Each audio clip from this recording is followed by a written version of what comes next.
Yes, we are live. Good evening, sir. Alex IHEANACHO, the money sense. I love to call you the money sense man and the money sense guru.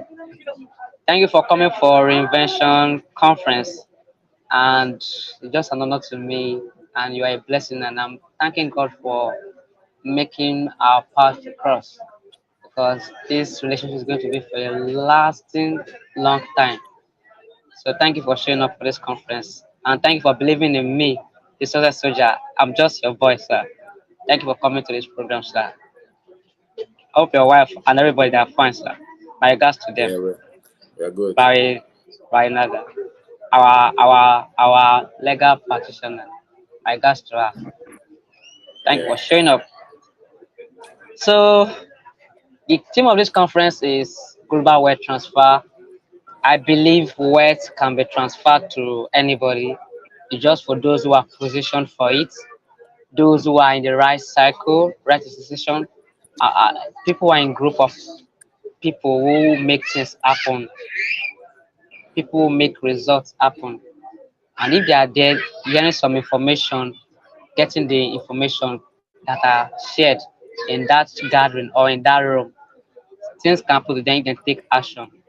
So in this group, I call them just like Mr. Taker should say is no results and no excuses, results only. So if anybody have this kind of mindset, they can actually become wealthy. And you're that person who came from scratch to a certain level that you have had wealth education, financial education, education of the rich, and everything to equip yourself. And you are a sought after speaker, people call you for different places. So if somebody like you can make it, I believe anybody too can make it if they are hungry to learn and be in that kind of relationship.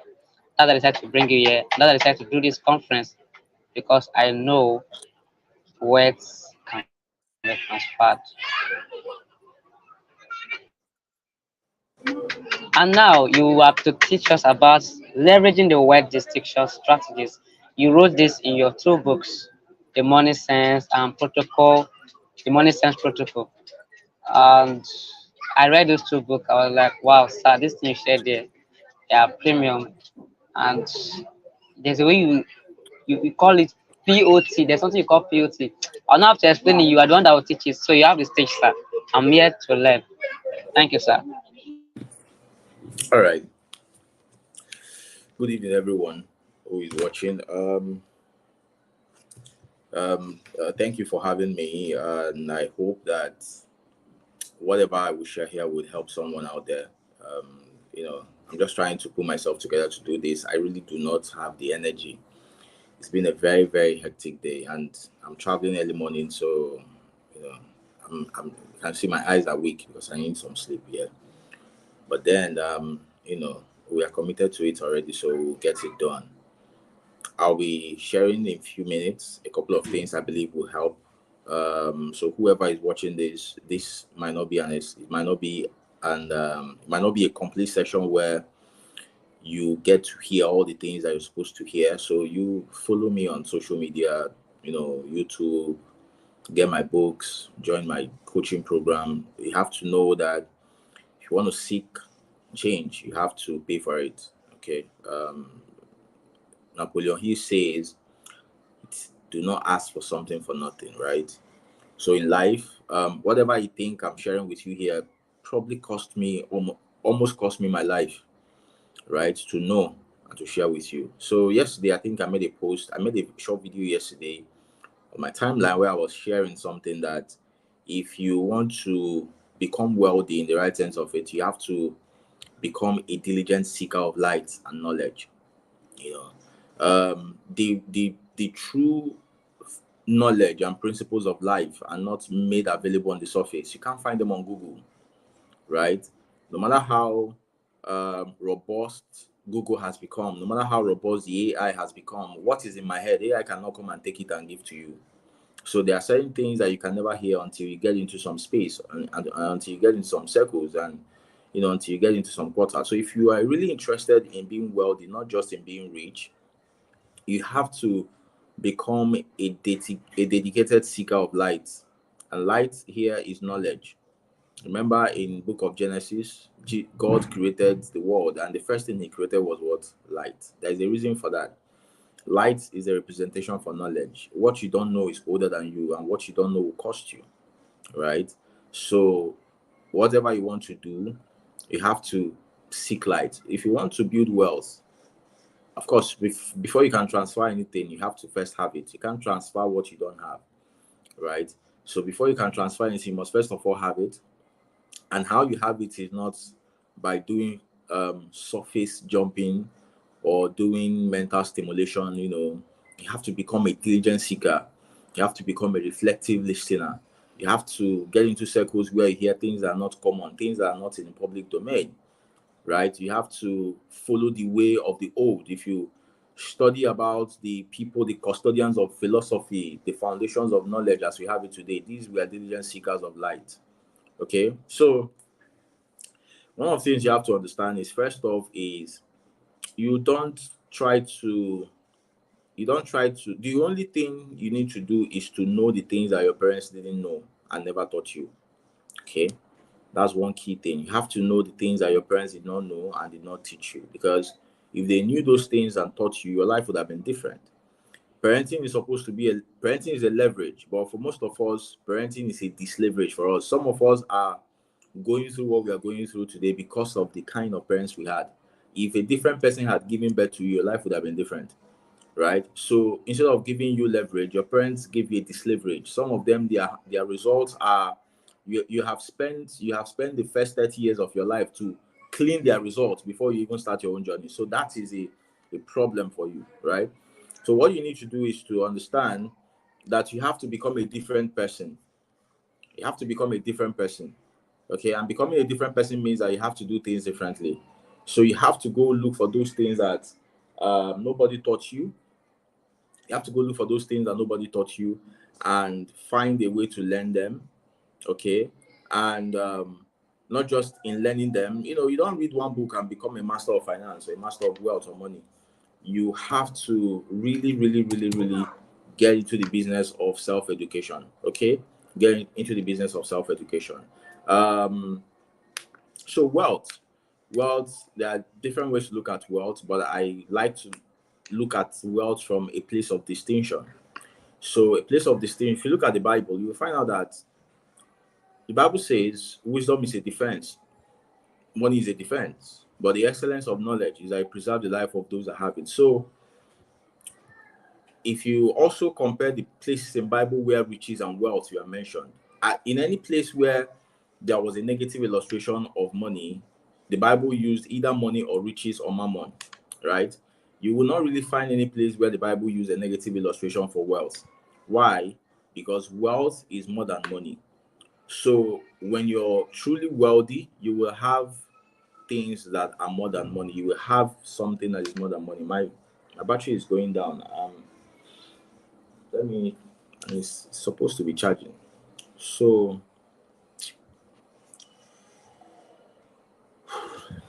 just give me a sec. Let me see.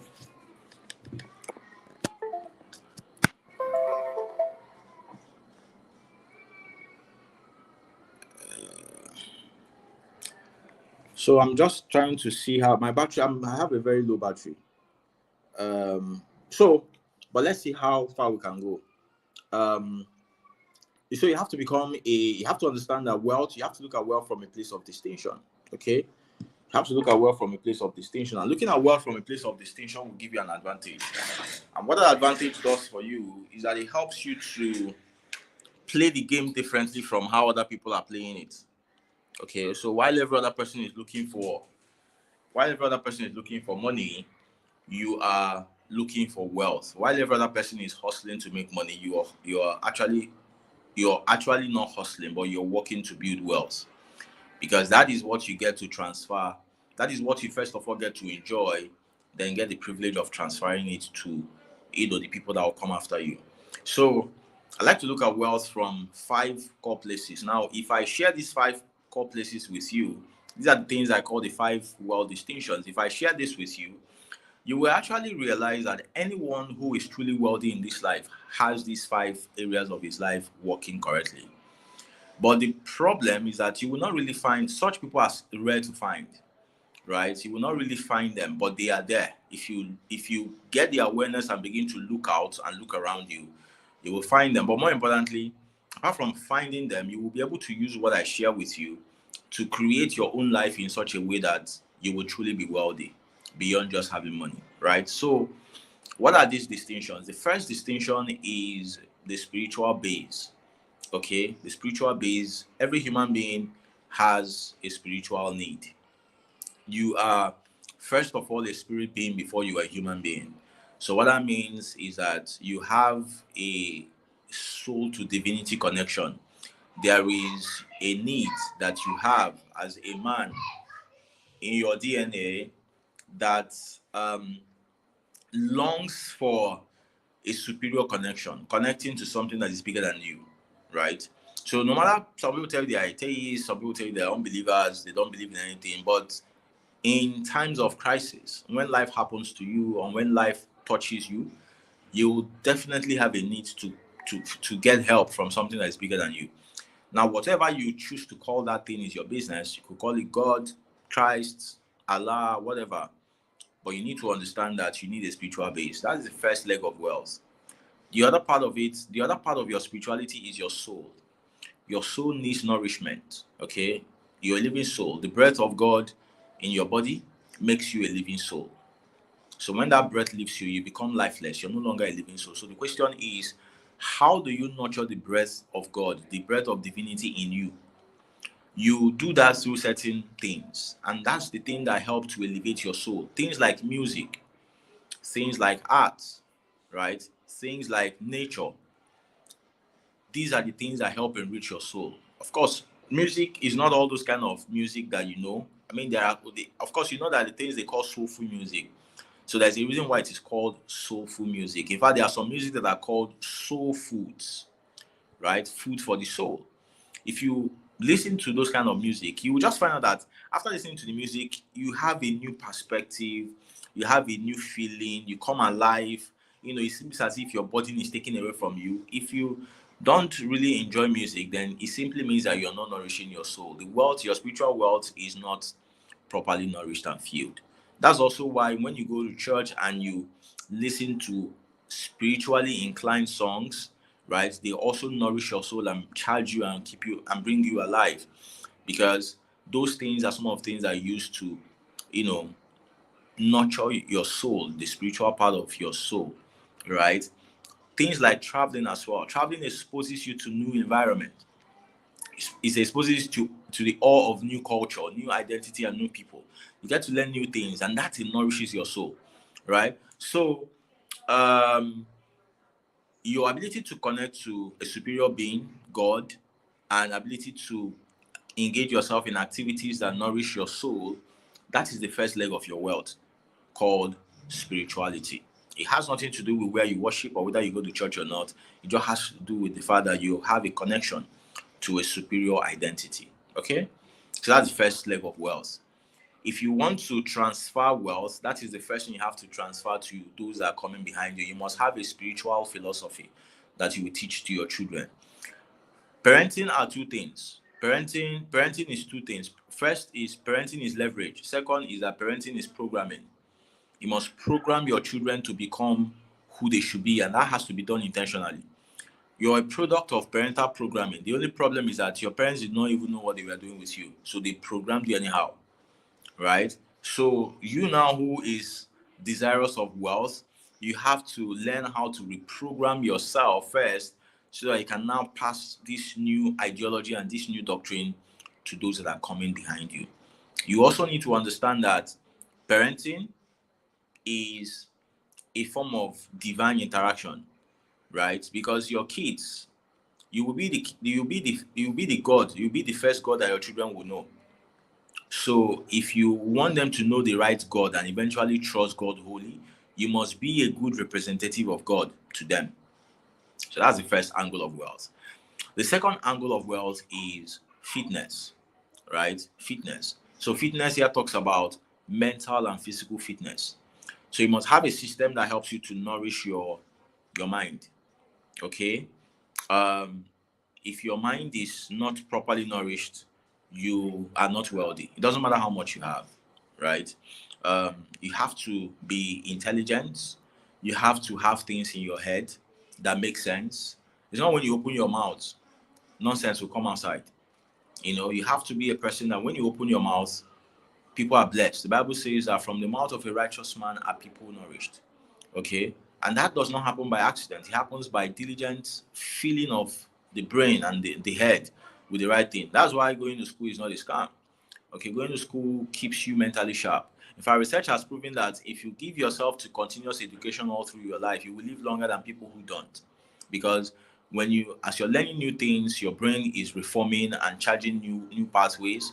The new pathways that are charted will keep you revitalized, keep you curious, and keep you alive.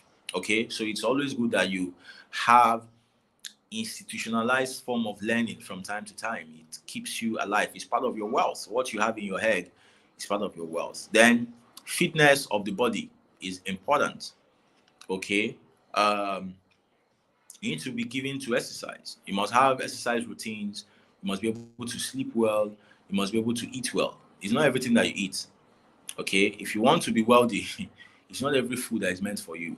We say that there are food that are meant for kings. Okay, so you need to figure out the things that are meant for royalty. You need to figure out things that are meant for kings. You need to figure out the things that are meant for the wealthy people. Things that are meant for wealthy people are not the things that they show you on TV. You have to figure that out. Like I said, you have to become a student of wealth, right? Because the world system is fashioned in such a way that the true knowledge about wealth is kept away from the masses. If you want to really know the fundamentals, the Bible says that it is the wisdom of God to keep things in secret, and it is the honor of kings to seek them out, right? So you need to know that the the true things that define this life, they are not in the open. They are not on Google. You can't find them on Google. Let me shock you there. You can't find them on Google. AI cannot give them to you. You have to, they are still locked up in pages of books that you have to go and find somewhere and read. They are still locked up in the lips of certain people that you have to seek out and follow and listen to, right? So, because when it comes to something like health, there are a lot of facts out there that nobody is really teaching. Just few people that are teaching you a couple of things about how that makes sense, and they don't really have a lot of audience. A lot of people are not listening to them because what they're saying is not popular. Okay, because things like, for example, fasting.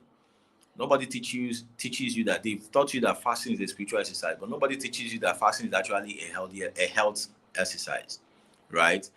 You don't fast because you're praying. You fast because you want to keep your body functional. And you're actually supposed to fast every day. You're supposed to have intermittent fasting every day, and you're not supposed to eat more than twice a day.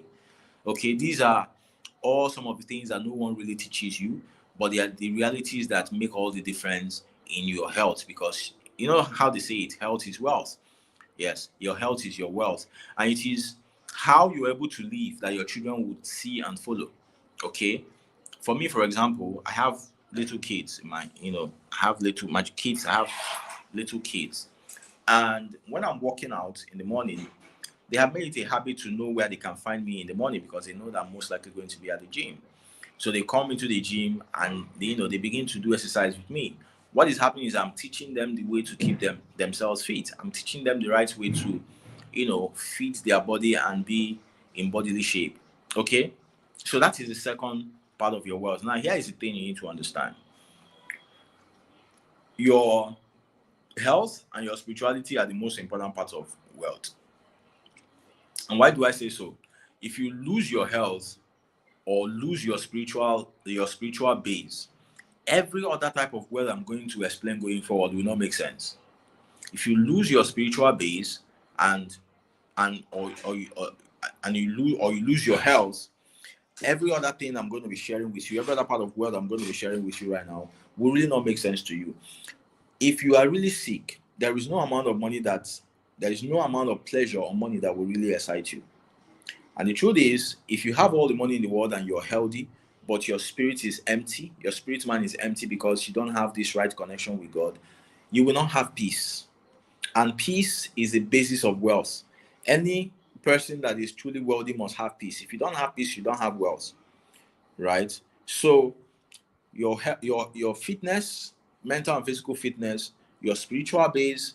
These are the things that form the foundation of wealth. You must never get it wrong with these two things. Okay, you must never get it wrong with these two things because they are the foundation that you must build on. So, what's the third one? The third one talks about relationships. Okay, relationships. Now, relationships are in two forms. There are two forms of relationships you must build. You must build relationship with your significant others.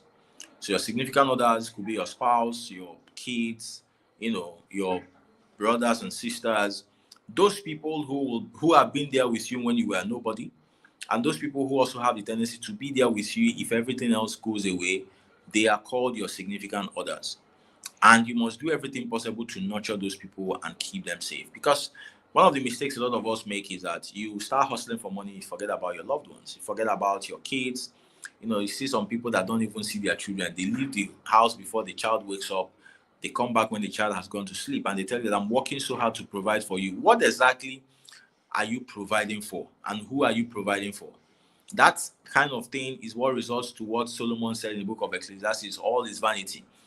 All will be vanity when you're making money without making the people that will take care of the money, right? So before you become so enthused and encapsulated in the process of trying to get money, understand that you must be able to train and nurture and love the people that you're getting the money for.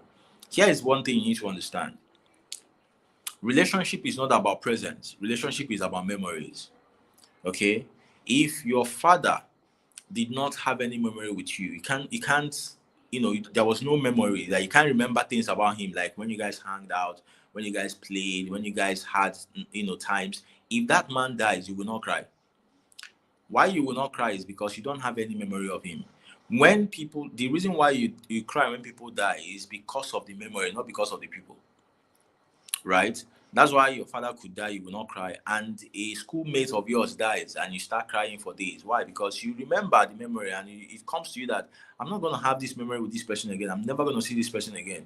But when your father dies, and your father did not make any memory with you, there's nothing that your brain can connect with. So you don't feel anything. So it seems as if you're heartless. It's not that you're heartless. It's just that there is no connection, right, between you two. So significant others is very important. Then you have to now build strategic alliance with people that I call your important others. Okay, important others are. So I have a formula. My formula is wherever you spend most of your time, make sure that you create a relationship out of that place. Okay, make sure you create a relationship out of that place. So there is a difference between being friendly and being friends. Rich people don't have a lot of friends, but they are friendly to everyone. So you need to understand the difference. The fact that I'm friendly with you does not mean we are friends. Okay? And the fact that I am not friendly with you does not mean we are not friends. Okay? So you need to look at how to build alliances. And these alliances are very important. It comes from your peers. There are people who are in your field who are doing what you're doing. You can build relationship with those people who, you can share ideas with each other. People who are not intimidated by what you're doing, you can share ideas with each other. You build relationship with mentors, your superiors. Get mentors, get coaches.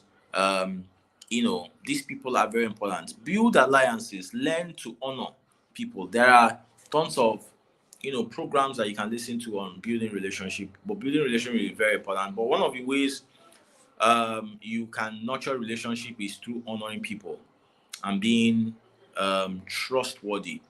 Okay, being trustworthy. um Nobody likes a user. So when you come and you use me and I figure out that you're using me, I'm going to lock my door and you're not going to see me again, even though we might still be talking, but you don't have access to me, right? Because life should be a symbiotic relationship. It should be that I give to you, you give to me. So if you're always taking from me and you're not giving back, then definitely there's a problem. That relationship doesn't work. So you need to build relationship. Relationship is your third category of wealth. Then the fourth category of wealth is money, which is where a lot of people, is finance actually.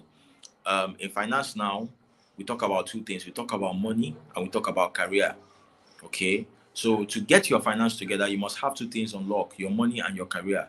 So what's your career? Your career is what you're building, what you're building, what you're building your money making basis on. So some people, you can have a career as a speaker, you can have a career as an author, you can have a career as a businessman, you can have a career as a 9 to 5er in human resources, finance, whatever, right? So the question is, how do you make money and how are you building authority in that field? That is your career. Okay, you must have that unlocked. You must have something you're building. It can't be today you're doing graphics design, tomorrow you are doing freelancing, next tomorrow you're doing real estate, the other tomorrow you are selling sand. You're not building a career, and nobody will take you serious in 10 years time, because you will not have anything you'll be known for. For people who have known me, anybody who has known me online has just known me as a finance person. That's a long time, because this is all I have done. I have other things going on for me, but I'm building a career in finance. I have a diploma in accounting. I have a degree, a BSc in economics. I have a master's in finance. What that tells you is that I am building a base in that field, right? So it's not like today I'm doing psychology, next tomorrow I'm doing philosophy, then the other day I'm talking about money. No, it's a trajectory. I'm building a career in the space of finance, such that in next 20, 30 years, when you mention finance, my name comes up. When you say, oh, is there anybody in finance here? And just if you drop that on Facebook or anywhere now, at least by the time they mention like 10 people, my name would have shown up. Why? Because that's what people have known me for. John Maxwell, you mentioned leadership, his name comes up. So you must have a career, you must have what you're building for. In 10 years time, 20 years time, 30 years time, those things are going to count for you. Then you talk about money. Money is now different dimensions to it, from how you think about money to how you manage yourself around money to how you invest money, how you make money, and how you protect money. These are all the angles on the money side. Of course, that's a whole lot, and you know that's part of what I teach in my money mastery program. So for those of you who might want to be interested in joining that, you can let me know and we get you in. Okay, so that's what the finance part is all about. Then the fifth part, okay, the fifth part of wealth is wisdom. So a lot of people think that wisdom is a divine impartation. Wisdom is actually something you can study. Okay, wisdom is something you can study. The Solomon says, go to the ants and study its ways. That's wisdom, right? Go to the ant and study its way, that you might be wise. So it means that the ant can teach you wisdom, right? Children can teach you wisdom. Animals can teach you wisdom. A lot of, how do animals survive in the jungle is wisdom. So wisdom is actually something you can learn. And what's the wisdom? What's wisdom in definition? Wisdom is your ability to discern differences in people, places, and events. Right? Ability to discern differences in people, places, and events, so that you can take advantage of opportunities and avoid danger. That's what wisdom is all about. And wisdom, I refer to wisdom as a wheel of wealth. So all of these four things I've mentioned, wisdom is in the center of it. Because if you don't have wisdom, you will need wisdom to be able to connect all the other four that I've mentioned and be able to use them well. You need wisdom to know God. You need wisdom to be spiritual, right? You need wisdom to handle your finances. You need wisdom to handle relationships. You need wisdom to handle your fitness and all of that, right? So wisdom is like the wheel. I call it the wheel of wealth. And that's why the Bible says that money is a defense and wisdom is a defense. But the excellence of knowledge is that it preserves the life of those that have it. So wisdom is not just a defense, but it keeps you alive. Because if you get yourself into trouble, there is trouble you get yourself into, money can bring you out. So for example, if you're having relationship with people, but you're not discerning of who they are, and somebody puts poison in your food and you eat the poison, you have money. You have a lot of money, you're a billionaire. Before they take you to the best hospital in the world, you would have died, even though you have money. So in that instance, wisdom will not save you. Right? Sorry, in that instance, money will not save you. It is wisdom that would have made you to know that this person, even though that this person is a friend, but there's something in him, that there's a spirit behind him that I should not be, I should not subscribe to, right? That's why you see rich people, they have some kind of behavior that to you, as a non-initiated, it looks weird. It looks like they are being too serious or too careful. They are just being wise, right? They are being wise. They have some kind of behavior, they have some kind of social etiquette They have the way they show up, when they show up, how they show up. Some of them don't come through the front door, they come through the back door. They just have a lot of ways they camouflage themselves, because the Bible says, be as wise as a serpent, but as harmless as a dove. Right? This world is, like I tell people, somebody will ask you, do you trust people? The answer to that is that I trust humanity. I trust humans to be humans, right? Yes. I trust Yes. humans to be humans. And what that means is that every human being has the tendency to exhibit, to come from the two extremes of life. You can be good, you can be bad, depending on circumstances and reality per time. So I recognize that, you know, my mentor will always say, be mindful of whose presence you stand. Okay? Be mindful of whose presence you stand. Why? Because everyone in front of you is either an angel or a demon. And it is lack of wisdom for you to treat an angel like a demon and treat a demon like an angel, right? So you need discernment, ability to discern people, things, and events. That's what wisdom is. Okay, that's what wisdom is. So you need to study it. And when you study it, it's just like I said, by becoming a student of life, by being curious, by asking questions, by observing things, by learning how to make connections. The Bible says there is nothing new under the sun. Okay? So anything that is happening now has happened before. How can you connect the past to the present to be able to predict the future? That is wisdom. If something is happening now, it has happened somewhere before. It has happened to somebody before. Okay? How can you connect that thing that has happened in the past to your present reality and use it to be able to predict your future, or predict what the future holds? All of these things are wise behaviors. Okay? So these are the 5 world distinctions. And if you want to really be wealthy, you have to begin to build your life on these 5 pillars. Every day, try to get better in each of them. Try to take your spiritual life a notch up. Try to take your fitness a notch up. Try to take your relationship, nourish your relationship. Try to make sure that you do something about your finance, and try to do something about your ability to discern differences in people, events, and places. Right? So if you're able to master this and document what you are learning, you will now be able to pass it across to someone else. I'm able to teach this and write it in books because it has helped me. Right? um I didn't start out life with a lot of advantages. Parents were not there. There was no money, there was no uncle, there was no auntie, there was nobody to direct me. So I had to figure these things out the hard way. At the point in my life, I was homeless. Okay, and I had to survive the streets. I had to use wits. So all of these things have come together to make up my ideas and my philosophies about life and how life should be lived. And I have also been a student of life and a student of wealth over the years. So all of these things are things I have seen in people, and I've come to realize that very few people actually are wealthy. What you see most times is that you see this person, he has money, but his relationship is bad, or he's spiritual. He's spiritual. He knows God loves God. God loves him, but he doesn't have money. He doesn't know how to maintain relationship. His health is in a bad place. He's not wise. Or you see the person. The person is spiritual. The person is wise, but the person does not know how to convert his wisdom to money. So the person does not have money. The person does not have relationship.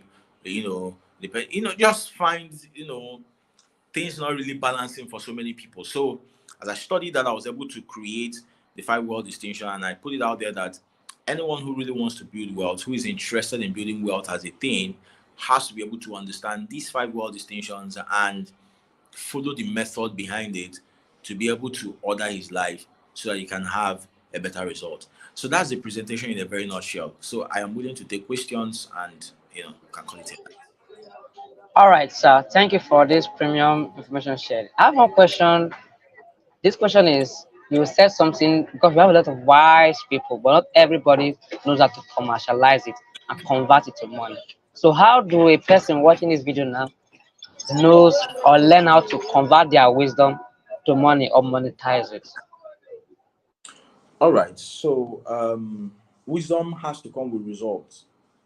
Wisdom has to come with results. The Bible says that a fool is wearied by his labor because he does not know how to take his work to the city. Right? That's what the Bible says. That's what the book of Proverb says. Solomon said that actually. So your work worries you because you don't know how to take your work to the city. Okay, you're poor because you don't know how to take your work to the city. So the question is how. So the answer to the question is learn how to take your work to the city. Okay, because if you're wise and you create wise things out of your wisdom, but you don't know how to take it out there, you're going to die of hunger. You'll be a wise poor man. Remember that there was a story in the Bible of a man, the Bible called him a wise man who, through his wisdom, saved a city. Abi?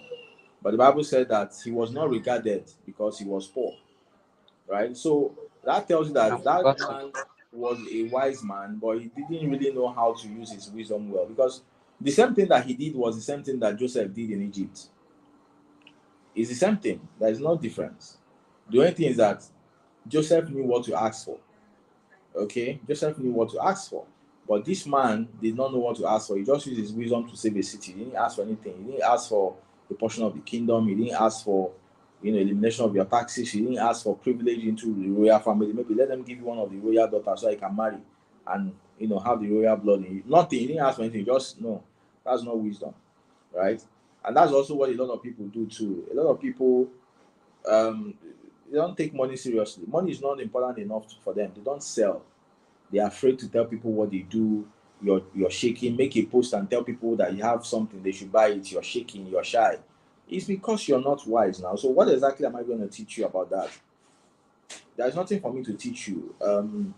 I think hunger is the best person to teach you all those kind of lessons when you're wise. And hunger has a very good way of passing across that information in a way that you understand because either it kills you or you just have sense, you know. So I guess that's the answer to that. Yeah. Wow, wow. Thank you so much, sir. Thank you. Now, the last question is this, just this one more question, and we'll call it a day. Now, you've seen that this thing you were sharing here in just few minutes, I've taken you, let's say, close to 10 years, less. But you just summarize it and dish it out here. So now, what do you have to say about or to people who want to leverage on wisdom? Like, what is the best way to leverage? Like me now, for instance, I could say mentorship. And how do we find the right mentor, the right coach, the right people that will take us from where we are to where we want to be? How do we know them? All right. So mentorship is a broad, is a very important topic, but it's too broad for this single conversation. But I will say this: I refer to mentorship as the short curve in life. Life does not have shortcuts, but it has short curves, right? Have short curves. So what I've shared here with you now didn't take me 10 years. I mean, I'm 38 years old. It took me all my life, all my life of being a human being. That's what it took me to learn these things. Because, for example, it cost me from it cost me making a lot of mistakes from the age of 18 to 28 for me to understand the importance of mentorship and for me to know that till I die, I will never go without a mentor. Right? It had to cost me a mistake. That's 10 years. It had to cost me a mistake of 10 years from 18 to 28 to understand, the importance of mentorship because from 14 to 18 I had a mentor, but I did not know it was mentorship. I did not know that I was being mentored. I didn't know that somebody was mentoring me. I didn't know the importance. So it had to take me to lose the mentor at the age of 18 and stay without a mentor till I was 28 for me to look back and now realize that, oh my goodness, if I had known what this was and how to maintain it and nurture it and how to find the right people to mentor me, my life would have been a whole lot better than this. For example, I had my first public speaking engagement when I was 6 years old. I was about 6 years old when I spoke for the first time in public, right? My son started speaking in public like when he was like 2 years old. In fact, he made his first money as a public speaker when he was about four, right? Like he spoke in public and they paid him for it. So, but I did mine when I was like six. But do you know that I did not know that public speaking was something that was a gift. and something that could be monetized, and something that could actually make me extremely wealthy until I was about 25 years old, right? And I did not even know how I could make money speaking until I was about 28, right? So you see that I lost all my life because of lack of guidance. So mentorship is very crucial. How do you find the right mentors? You find the right mentors by becoming the right person that can be mentored by a kind of person, right? It's not everybody that can mentor you, and it's not everybody that should mentor you. But I say that mentorship is a two-way relationship. I have to like you enough to mentor you. It's not everybody I can mentor. There are some people that, we are good, but I don't connect with them at that level, because mentorship is transference of spirit. You will come into my space, you will be around me, you will, ask me questions. It should be a joyful mutual exchange, right? And there should be something I'm getting from you as my mentee. It can't be useless to me, because it's costing me time and energy and a lot of things to give you attention. That attention I could be using to do something else. Like this I'm doing now is costing me a lot. It's costing me my sleep. It's costing me my preparation. I have a presentation for tomorrow. I'm not preparing there.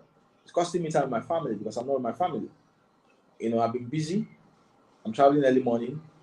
I was supposed to spend time with my family. I've not slept. These things are sacrificed. So there is nothing that is free. Even this event that you're doing for free, it's not free. It's very expensive to me. These are things it's costing me. The time I've lost that I could have spent with my children now, I'm not spending it, so I've lost it for life. It can't come back to me, right? So Wow, wow, wow. it's an expensive project. If somebody is your mentor, the person has to get something in return. So imagine I spend time with you, sharing things with you, sharing things with you. Every time I just spend time sharing things with you, and I'm not getting anything from you. You are now a leech. You're not symbiotic. The relationship is not symbiotic. You're a parasite. You're taking from me. You're not putting in, right? So you must choose someone who you can serve, and also mentorship is about service. It's about service. You have to serve. All my mentors, I've served them before. Everybody that has mentored me, I've served them. My first mentor, I lived in his house for 4 years as a houseboy. My second mentor, I lived in his house as a houseboy for 2 years. Right? My third mentor, I had to go and work for him. Even though I had a business and I had an office, I would leave my own business and my thing. I would go and work for him. I worked for him for like more than 2 years. Okay? Why? Because service. Service is how you connect with people and gets the best out of them. If you look at all the mentor-mentee relationship in the Bible, you find out that it came from a place of service. Elisha, Elijah, you know, um, um, Jesus and the disciples, all those things. It came from a place of service. So you have to look for who you can serve.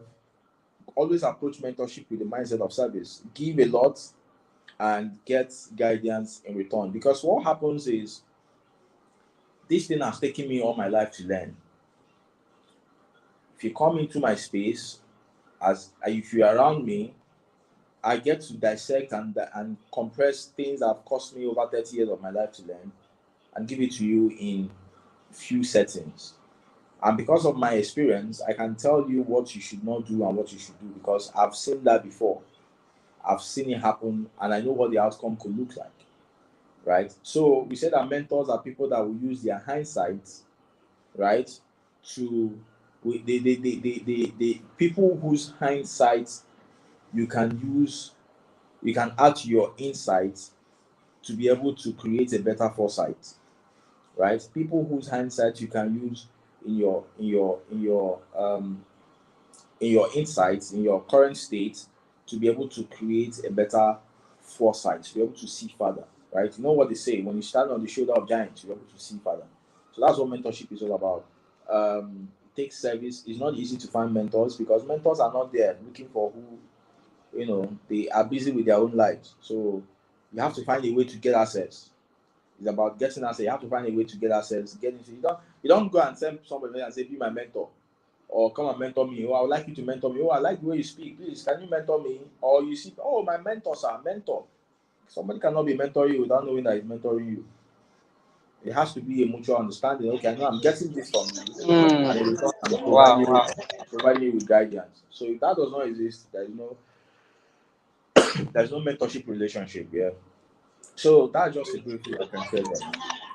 All right, thank you so much, sir, for your time. Somebody is asking, how do I make you my mentor? What does it cost me to make you my mentor? Sir Alex, yeah, that what does it cost me? What does it cost me? How will I be able to make you my mentor? So um, mentorship is not what you pay for. You don't pay for mentorship with money, right? So I know some people put out something. I can even put it out sometimes. Say, come and do mentorship. It's not mentorship. It's coaching. It is not possible that from coaching the relationship can go to mentorship. But mentorship is something you can't pay for.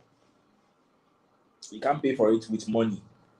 You pay for it with your time, your energy, your service, your loyalty. The things you pay for mentorship are premium things. And that's why a lot of people cannot afford it. You don't pay for mentorship with money, you pay for coaching with money.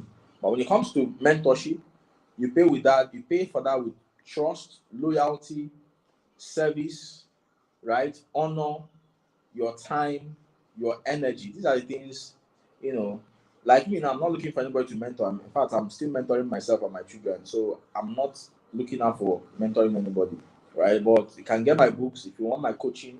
There are programs. I have the Money Mastery program. You can join, you can buy my books. You can go on YouTube, follow me on YouTube or Facebook and see my products, get them, go on Seller. I have some things that get them, read them. They can inspire and instruct you somehow. You know, that's how best that works. Yeah. Wow, thank you. I think you've answered the first question. Like, you don't accept mentorship now, but they can go get the material to be coached and all that to get accountability by attending your programs. Thank you so much, staff, for your time. God bless you. So we've come to an end of this session. We've been exceeded our main 10, 30 minutes just because of question I was asking. So thank you so much, sir. God bless you. And I love you. We'll be in this relation for a long time. We'll do more great things together. So shall it be. Thank you, sir. God bless you. Bye for now. My regards to your wife and kids.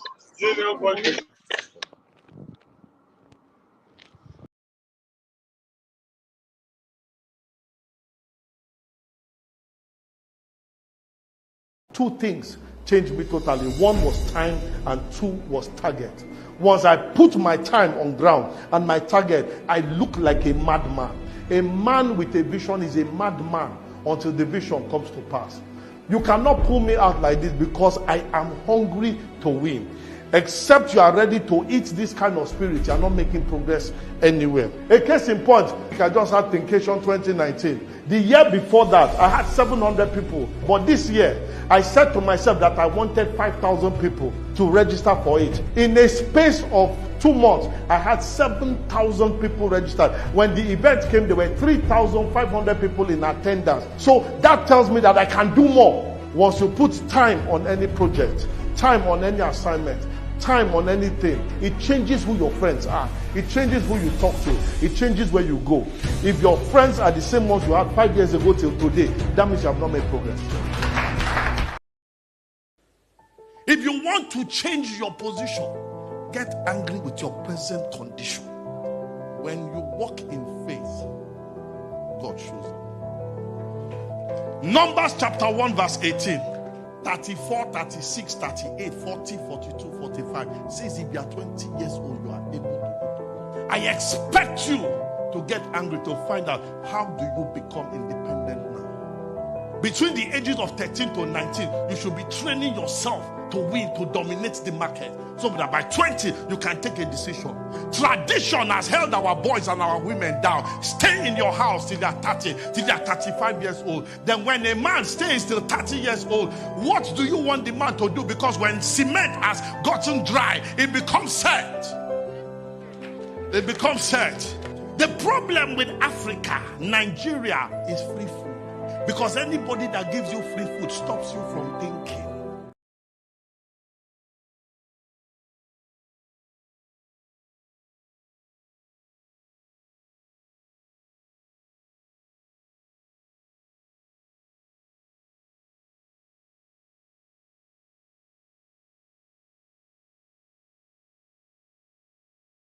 I am not afraid of an army of lions led by a sheep, but I'm afraid of a pack of sheep led by lions.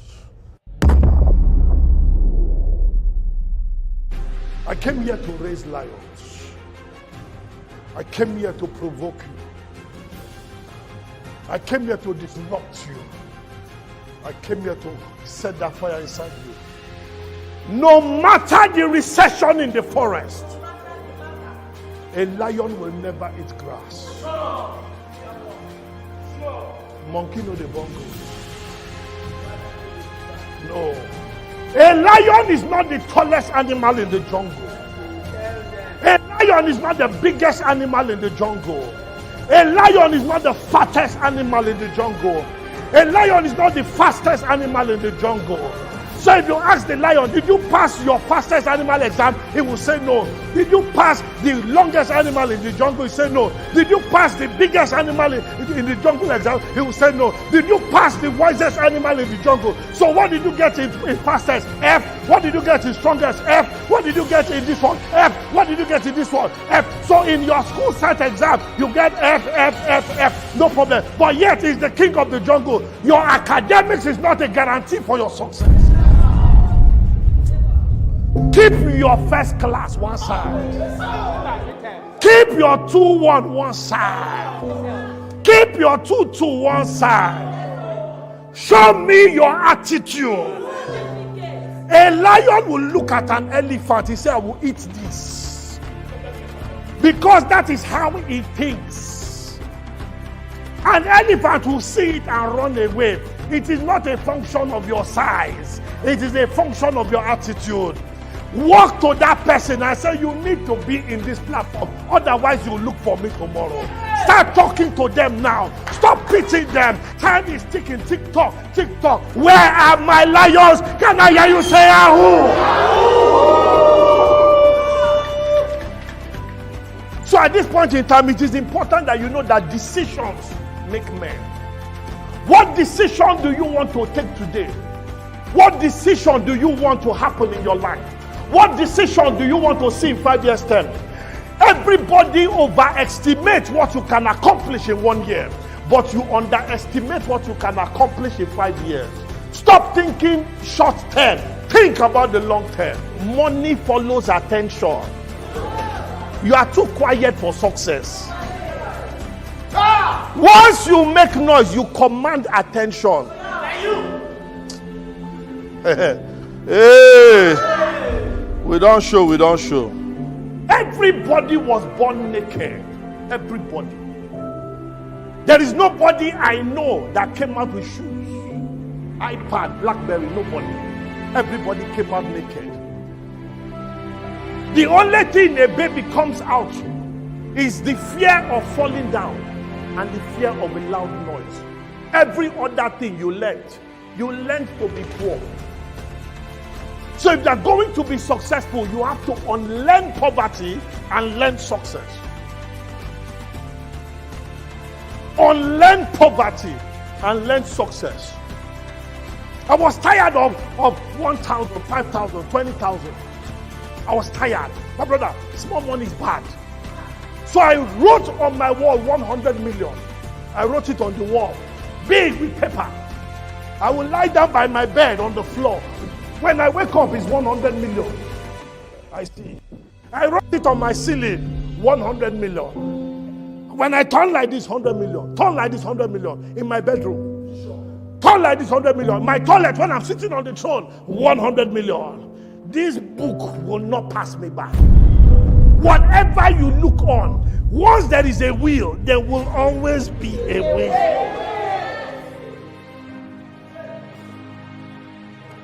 I put a target on my mind, 100 million. And I put a time, 1 year. 1 year. When you put a target and a time, direction will appear. What is your target? What time do you have? When you put a time and a target, you turn to a madman. The world does not excuse the road for human beings. It's when you are mad, the road will clear. Stop thinking about 500,000.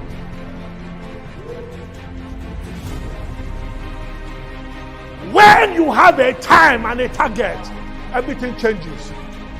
Mohammed bin Rashid Al Maktoum, my mentor, my boss, says in Africa, when a gazelle wakes up, it has to run faster than the fastest lion, otherwise it will be eaten. It says also in that same Africa, when a lion wakes up, it has to run faster than the fastest gazelle, otherwise it will